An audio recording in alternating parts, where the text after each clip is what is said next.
Dentre os diversos pontos em comum que todos os seres vivos têm, a necessidade de obtenção e utilização de energia é algo em comum a todos nós e também essencial à sobrevivência.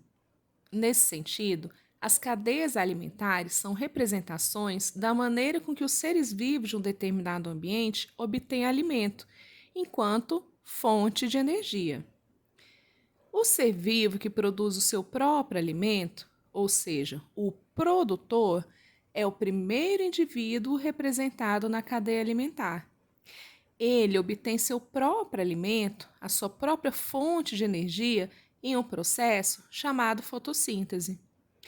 Pela fotossíntese, plantas, algas e algumas bactérias vão utilizar o gás carbônico, o CO2, além de água e a energia luminosa para a fabricação de gás oxigênio e também de um nutriente chamado glicose.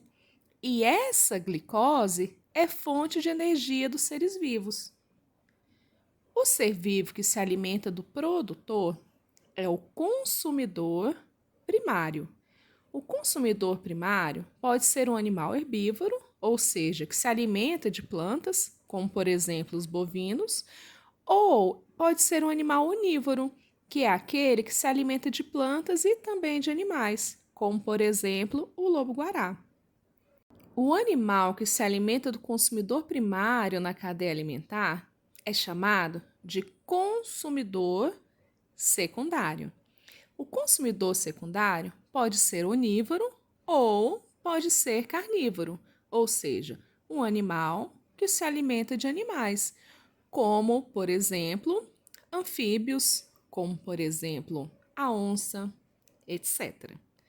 O predador do consumidor secundário é chamado de consumidor terciário e assim por diante. Ao final da cadeia alimentar, nós temos os decompositores, que são os fungos e as bactérias.